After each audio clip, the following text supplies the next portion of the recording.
Hello and welcome to Heroes of Might and Magic Olden Era. I'm Shadowcoast and welcome to the channel. We're going to jump in this video to provide an overview outlining what the game looks like and jump into actual gameplay. We are playing the demo, which you can play on Steam as of October, I believe 9th it came out, 2025. So let's jump in. The way we're going to structure this video is we're going to talk about some of the game modes, what the game has to offer, and then jump into actual gameplay. So to start, we have a few actual options for the game in the demo, and then more on full release. Here we can start a new campaign, but when we start a new campaign here, what's really important to note is that as you progress through the main campaign, you have 2 tutorial missions to ground you in the game, and then you're going to unlock a lot of other missions that go into specific mechanics of the game, and that'll help you better understand the game here. So that alone, if you do all of it, I kind of did a test run, you could probably do in about 30 to 45 minutes, depending on how much time you take to play through those tutorial missions. Now, when we look at quick game modes, we have Arena. Here you can see that you draft a hero, their equipment, and army, then proceed directly to duel with an opponent. So this is kind of a more battle-focused gameplay mode. Classic, it's where we're going to do our test run here to show you the game, but effectively you pick a map and you take on other enemies for complete domination. And then single hero, it's the classic mode, but you only have one hero, which provides some limitations to what you're going to be able to do in the game. Now, the game will have a single player campaign where you'll progress. That's where the really story underlying, or the underlying story is going to come to full fruition here. And then we do have multiplayer options, which looks to be compelling. But for those who are experienced with Heroes of Might and Magic, love multiplayer, but it can be a little time consuming depending on who you're playing with. So with that in mind, we're going to jump into the gameplay. Here, we haven't seen the Heroes of Might and Magic for a little bit, and they have greatly improved the graphics and a few other things. Now, in the demo, we can actually play as 4 factions: Temple, Necropolis, Schism, Dungeon, and there will be additional, I believe, factions upon release. From what I read, but you can check me in the comments there. So you will have multiple factions to play as. Now, in the story campaign, Necropolis, I believe, is going to be the kind of baddie in the single-player campaign, and we'll be playing as some more of these kind of light or, non-dark aligned factions. So, without further ado, let's jump into a single-player campaign. We're going to pick Dungeon. Within each faction, the way this works is you can pick a faction, and within each faction you have a hero. And you can see here on the right, they have different modifiers they're going to start with, and different armies. So we're going to go ahead and pick Devere, son of Devere, and jump in.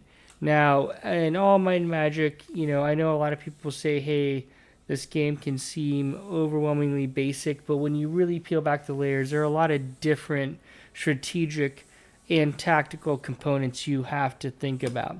Now, you're going to see here the core gameplay is reflective of what you would expect in Heroes of Might and Magic. They really harken back to the original line of success. You're going to manage a hero and a base in your classic mode where you can upgrade. And as you upgrade, you can recruit additional units, which is always, fantastic. So we're going to do our initial build here. Now, what I really like here is that the UI is really simple. You have your construct new buildings, your recruit, your upgrade. You can invite new heroes in.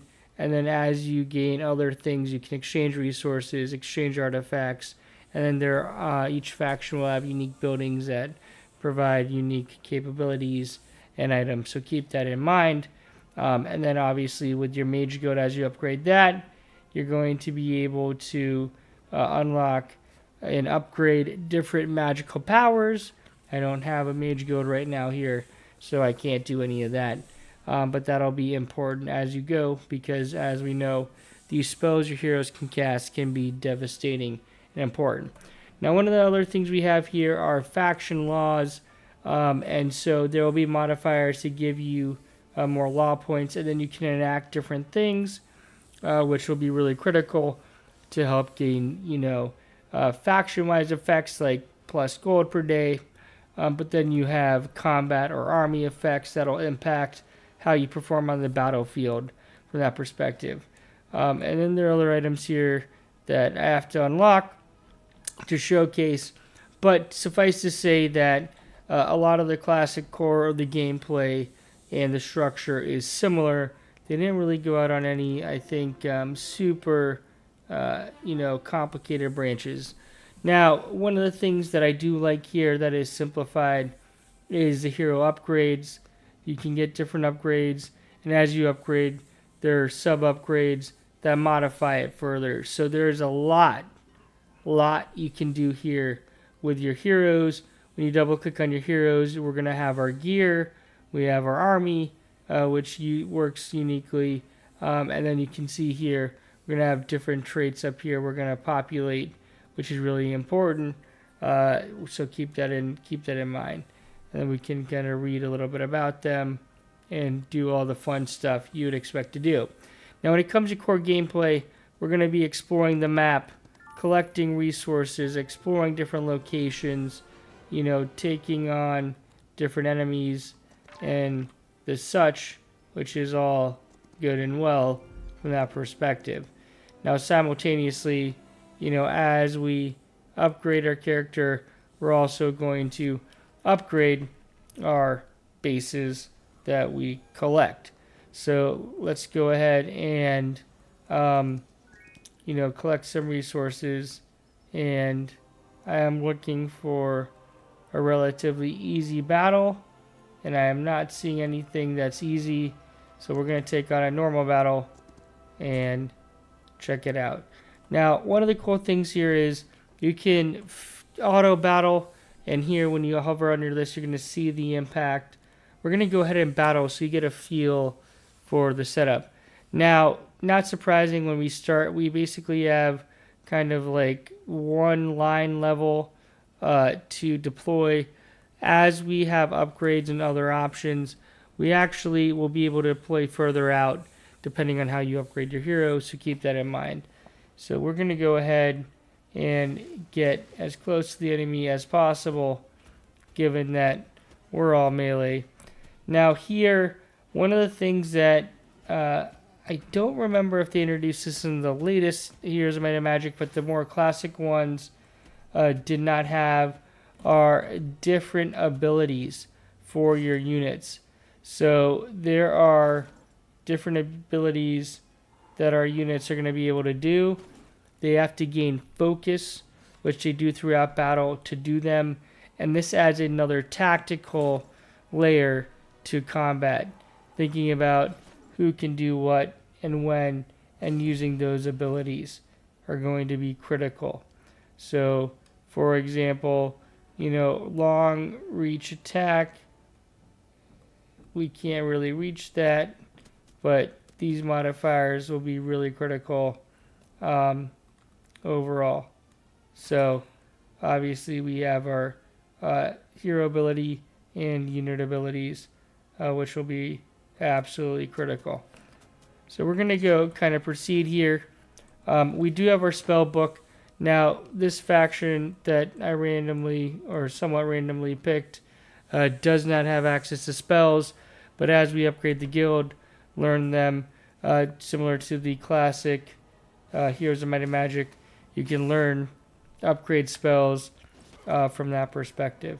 So we're going to go ahead and finish this battle here, and then we'll be on our way to cover one other item here.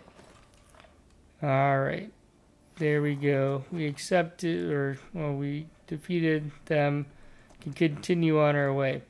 Now, one of the things that I will say is that the graphics and aesthetics here are crisper, cleaner.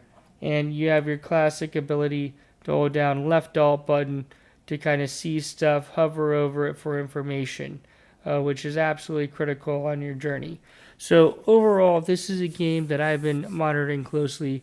It is shaping up to be a good one. I will say they didn't take any, call it, far out approaches that I've seen in the demo, playing about 8 hours here now, through the tutorials as well as a few campaigns here to test it out.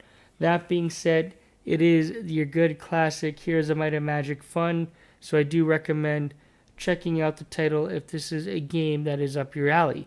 So hopefully you found this video helpful. If you did, please drop a thumbs up, and I hope to see you in future videos. Shadowcoast out.